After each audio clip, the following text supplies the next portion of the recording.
VK news, राष्ट्र के नाम।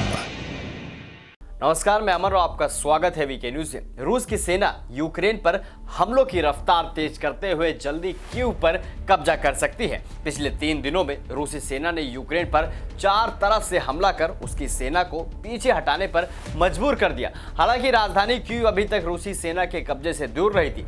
अब खुद यूक्रेन के राष्ट्रपति व्लादिमीर जेलेंस्की ने चिंता जताई है कि कीव पर रूसी सेना के कब्जे का खतरा मंडरा रहा है। लेकिन इसी बीच अब बड़ी जानकारी सामने आ रही है कि रूस अब यूक्रेन को तबाह करने के बाद इस देश में घुस सकता है और चारों तरफ बमबारी कर सकता है। जी हाँ, यूक्रेन तो रशिया के नज़र पे था ही, लेकिन अब दूसरा देश भी यहाँ पर रूस की नज़र में चढ़ गया है और रूस जल्दी ही उस पर यहाँ पर हमले कर सकता है। जी हाँ, यूक्रेन पर हमले के बाद अब रूस ने पड़ोसी देश फिनलैंड को भी धमकी दी है। रूस ने कहा है कि अगर यूक्रेन पर आक्रमणों के बाद फिनलैंड नाटो में शामिल होता है तो इसके बुरे परिणाम भुगतने होंगे। रूसी राष्ट्रपति व्लादिमीर पुतिन ने गुरुवार को यूक्रेन के खिलाफ सैन्य कार्रवाई की घोषणा कर दी थी। हालांकि रूस के इस कदम का कई पश्चिमी देशों ने विरोध किया।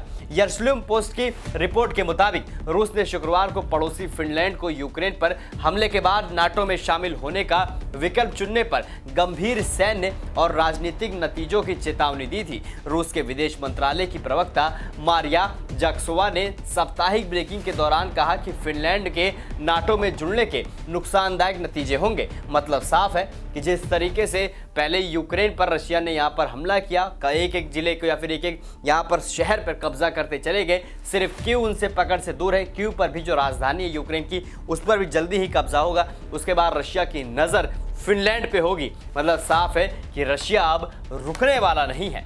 अब आपकी क्या राय इस पूरी खबर को लेकर हमें कमेंट सेक्शन में कमेंट करके जरूर बताइए और ऐसी तमाम बड़ी खबरों को देखने के लिए देखते रहिए वीके न्यूज, राष्ट्र के। देश का पहला 24/7 digital news channel VK news, राष्ट्र के नाम।